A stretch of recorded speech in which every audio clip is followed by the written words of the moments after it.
আল্লাহ পাক বলছেন নবীজি তুমি যদি তাদের বন্ধু হতে নরম নীতি অবলম্বন করলেই তাদের বন্ধু হয়ে যেতে, কিন্তু তুমি তো তা করলে না। ওয়ালাউলা আন সাব্বাতনাকা, বলেন ওয়ালাউলা আন সাব্বাতনাকা, আল্লাহ যদি তোমাকে এই কঠিন কর্মসূচির এই ময়দানে আল্লাহ যদি নিজের দায়িত্বে তোমাকে টিকে না রাখতেন, কি টিকে না রাখতেন, তোমাকে দুর্বল করে ওরা দিতে চাচ্ছিল, আল্লাহ যদি তোমার কদমটাকে যদি মজবুত করে ধরে না রাখতেন, লাকাদ কিত্তা তারকানু ইলাইহিম শাইআন কলিলা, তাহলে কিছু না কিছু ক্ষেত্রে তুমি তাদের চাপে পড়ে নরম নীতি অবলম্বন করতে বাধ্য হতে, তুমি একটু ঝুঁকে পড়তে ওদের দিকে। কোন দিকে ঝুঁকে পড়তে? এই যারা কোরআনের বিপ্লব চায় না, এরকম দল বাংলাদেশে আছে না নাই? যারা কোরআনের বিপ্লব চায়ও না, সহ্যও, এবং তারা কি বলে জানেন, কোরআন দিয়ে এই দেশ চলুক, ইসলামী শরীয়ত এই দেশে চালু হোক, এই দেশের জনগণের সাথে এটা খাপ খায় না। আমাদের দেশে বড় বড় নেতারাও কিন্তু এই কথা বলে। তারা কি বলে জানেন, যে ইসলামী শরীয়ত দিয়ে এই দেশটা চলুক, এ দেশের জনগণের সাথে এটা খাপ খায় না। কত বড় কথা বলেছে সে। আচ্ছা, এদেশের জনগণ কয় পার্সেন্ট মুসলমান? গোনা এখন নাকি জানেন? কিছুই জানেন না। আমাদের দেশের কয় পার্সেন্ট মুসলমান? না, 90% ধরলাম। এই দিক থেকে কেউ কথা কয় না। কয় পার্সেন্ট মুসলমান বাংলাদেশে? আর 10% হিন্দু আছে, বৌদ্ধ আছে, খ্রিস্টান আছে না এগুলা? তার মধ্যে 100 জনের মধ্যে কয়জন মুসলমান? 90 জন। 20 কোটির মধ্যে কয় কোটি মুসলমান? 10 কোটিতে 9 কোটি, তাহলে 20 কোটিতে 18 কোটি। তা 18 কোটি মুসলমান, তারা মুসলমান হচ্ছে কলেমা লা ইলাহা ইল্লাল্লাহ মুহাম্মাদুর রাসূলুল্লাহ, এই কালেমা বলে, এবং তারা কোরআনের প্রতি ঈমান এনেছে। তা কোরআনের শরীয়ত এখানে কায়েম হলে এদেশের মানুষের সাথে বলে খাপ খায় না। এই মানুষ বলতে কার করে বুঝাচ্ছে? কার সাথে খাপ খায় না? এটা তো মুসলমানদের সাথে খাপ খাবেই, কথা কান না খায়।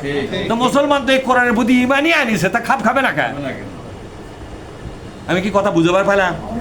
এই বাংলাদেশের কিছু কিছু নেতা তারা বলতেছে যে বাংলাদেশে একদল আলেম ওলামা বা একটা ইসলামী দল এই দেশে কোরআনের শরীয়ত তারা কায়েম করতে চায়, কিন্তু বাংলাদেশের জনগণের সাথে কোরআনের শরীয়ত খাপ খায় না।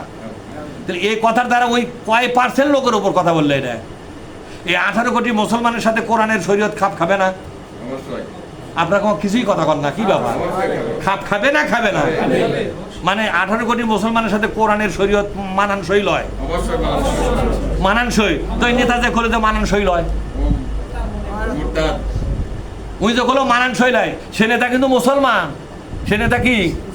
তাহলে এই কথা বলার পর আর মুসলমানের তো আসে না গেছে? আর ওই নেতার পাশে যার আছে তার গেলে মুসলমানের তো আসে না গেছে? এই কথা বলার পরও কি তার পাশে আর থাকা যায়? আর কথা বোঝেননি? বলেন তো, কোরআনের এই শরীয়ত 18 কোটি বাংলাদেশি মুসলমানের ইমানের সাথে, তাদের জীবনের সাথে খাপ খাতে পারে কি পারে না? না খাপ খাইয়ে আছে? আপনাদের কি মনে হয় খাপ খাইয়ে আছে না খাপ খাওয়ার লাগবে? খাপ খাইয়ে আছে, কিন্তু এই জিনিসটা খালি এখন বাস্তবায়ন করা। সম্মানিত ভাইয়েরা, এই কথাগুলো বলে তারা ইসলামী রাজনীতিকে দেশ থেকে তারা বিদায় করতে চায়। ইসলামী রাজনীতি নাজিল করছে কে? আল্লাহ। বলুন কে? আল্লাহ। তো তোমরা কি ইচ্ছা করলে বিদায় করে পারবে? আল্লাহ নিজে বলছে, এত সস্তা লয়। ইউরিদুনা, বলেন ইউরিদুনা লিউতফিউ নূরাল্লাহি বিআফওয়াহিহিম আল্লাহু মুতিম্মু নূরিহি ওয়ালাউ কারিহাল কাফিরুন।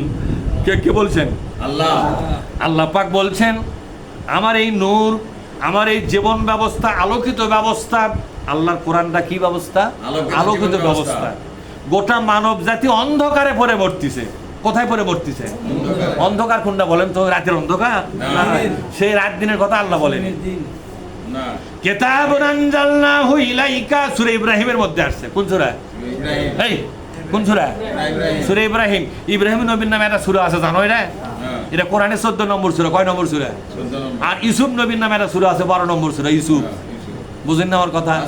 আর হামাগের নবীর নামে একটা সূরা আছে, সূরা মুহাম্মদ, 47 নম্বর সূরা। কয় নম্বর সূরা? 47। তো নবীদের নামে যে সূরা, সেটা তো নম্বরও আপনাদের মনে নেই। ওই রে, কি কোরআন পড়া নেই? কোরআনের সাথে সম্পর্ক রাখা লাগবে কি লাগবে না? একটা বিজ্ঞানের থিওরি, বিজ্ঞানের বইয়ের কয় নম্বর পৃষ্ঠা আছে ফট করে কিন্তু বিএসসি মাস্টার কওয়া পারে না, যে এত নম্বর পৃষ্ঠা যাও ওটি কিন্তু এই বিজ্ঞানের এই থিওরিটা পাবা। তা কোরআনের থিওরি তোমরা কওয়া পারেন না কে বাবা, কি ব্যাপার? তাহলে ওই বিজ্ঞানের বই ওই বিএসসি মাস্টার দুনিয়ার 2 টাকা বেতনের আশায় মাথা বন্ধ পরে ঝরঝরা করেছে। তা ওই 2 টাকার আশায় যদি এরা করে পারে, আমরা বেহেস্তের আশাই করতে পারি না রে? বেহেস্তি বড় না আমাকে 2 টাকা বেতন বড়? বেহেস্ত বড় না বেতন বড়? তাই যেটা বড় তার জন্য কিছুই করলেন না, ছোট জিনিস অর্জন পাগলা হ্যাঁ করলে। আমি করতেছি ঠেকাত পরে, আমার বেহস্তর টাকা। কিসের টাকা? সরকারি বেতনের টাকা, আমার বেহস্তর টাকা। ওই ঠেকার পরে আমি করতেছি। আপনাকে ঠেকা তো নেই, আল্লাহ দিলে নাকি? আল্লাহ দিলে কোনো চিন্তা নেই। বেহস্ত তো আপনাকে হয়ে গেছে, আমার বেহস্তর টাকা কি? কি মুসলমান চিন্তাও করে না যে আমরা যা করতেছি এতটুকু যথেষ্ট নয়, আরো করতে হবে। আমার আলোকিত জীবন ব্যবস্থা যেন অন্ধকারে পড়ে থাকা মানুষগুলোকে আলোর পথে নিয়ে আসার জন্য নাজিল করেছি। কিতাবুন আনজালনাহু, সূরা ইব্রাহিমের কথা বলতেছিলাম না? সূরা ইব্রাহিমের প্রথম থেকে আছে এই আয়াতটা। কিতাব, এই কিতাব আনজালনাহু, আমি নাজিল করেছি। এটা সুবহানাল্লাহ পাঠ করেন। আল্লাহ বলছে কোরআন আমি নিজে নাজিল করেছি। এই কোরআন দুনিয়ার কেউ নাজিল করে নাই, কারো কাছ থেকে তৈরি হয় নাই। এই কোরআন আমি আমার নিজে হাতে তৈরি করেছি। এই কোরআন আমার নিজের মুখের বাণী। সুবহানাল্লাহ বলবেন না? আল কোরআনু কালামুল্লাহ, বলেন আল কোরআনু কালামুল্লাহ। কোরআন আল্লাহর নিজের মুখের জবান। এটা আল্লাহ নিজেই বক্তৃতা দিয়েছে, রেকর্ড হচ্ছে, ফেরেশতারা সেই রেকর্ড নিয়ে এসে বিশ্বনবীর কাছে জমা দিয়ে গেছে। এই তো কাম। কিন্তু আসলে কার মুখ থেকে রেকর্ড হয়েছে? আল্লাহর মুখ থেকে রেকর্ড হচ্ছে। সুবহানাল্লাহ বলবেন না? সুতরাং আমার এই কিতাবটা নাজিল করেছি অন্ধকারে পড়ে থাকা মানুষগুলোকে, তুখরিজান নাসা মিনাজ জুলুমাতি ইলান নূর। অন্ধকারে পড়ে থাকা মানুষগুলোকে আলোকিত সমাজে ফিরে আনার জন্য আমি কোরআন নাজিল করেছি। সুতরাং একদল মানুষ চায় আল্লাহ পাকের নাজিল করা এই আলোকিত সমাজ ব্যবস্থা, রাষ্ট্র ব্যবস্থা, জীবন ব্যবস্থা, এটাকে তারা ফু দিয়ে নিভে দিতে চায়। কি দিয়া? ফু দিয়া। লিউদফিউ নূরাল্লাহি বিআফওয়াহিহিম, ফু দিয়ে তারা নিভে দিবার চায়। এটা ফু মানে কি? এটা বক্তৃতা দিয়ে দিল যে আমাদের বাংলাদেশের মানুষের সাথে ইসলামের শরীয়ত খায় না। এই কথা বললে মানুষেরা তখন ইসলামী রাজনীতি ত্যাগ করবে। এটা হলো অগেরে ধান্দা। এটা কি অগেরে ধান্দা? কিন্তু আল্লাহ কি বলছে? যতই তুমি চালাকি করে বক্তৃতা দাও, যতই আমার কোরআনের এই আন্দোলন, এই রাজনীতি, কোরআনের এই ব্যবস্থা তোমরা যতই এটাকে ঠেকে রাখতে চাও, আমি আল্লাহ আমার নিজস্ব সিদ্ধান্ত হলো আল্লাহু মুতিম্মু নূরিহি, আমি এটাকে তোমার দেশে বাস্তবায়ন করব, তারপরে ছাড়বো। দরকার তোমাদের মতো শয়তান মার্কা নেতাদের কবর রচনা করে দিয়ে হলেও আল্লাহর কোরআন আমি কায়েম করব। এই সিদ্ধান্ত কার? আল্লাহ। কথাটা ভালো লাগলো আপনাদের? সুতরাং কোরআনের বিপক্ষে যারা আজকে গেছে তারা খুব ভালো কাজটা করে নাই, করছে নাকি? আল্লাহ তাআলা বলছেন, নবী আমি যদি তোমাকে এই আন্দোলনের ময়দানে প্রত্যেকটা কর্মসূচির মাধ্যমে তোমাকে ধরে না রাখতাম, তাহলে তোমাকে কবেই ওরা কাজ করে ফেলাতো। যেভাবে তোমার বিরুদ্ধে উঠে পড়ে লাগছে, হ্যাঁ, বিভিন্ন রকমের ফতোয়াবাজি করতেছে, বিভিন্ন রকমের মানে উল্টা পাল্টা প্রশ্ন করতেছে, বিভিন্ন রকম দোষারোপ করতেছে। কি করতেছে? দোষারোপ করতেছে, বিভিন্নভাবে গালিগালাজ করতেছে, বিভিন্নভাবে মারধর করতেছে। এমনকি তোমার মতো মহামানবকে জেল পর্যন্ত খাটাছে 3.5 বছর, তোমার দলীয় লোকদেরকেও জেল খাটালো। সুতরাং এমন কোনো অত্যাচার, অন্যায়, অবিচার নাই যা তোমার ওপর ওরা করে নাই।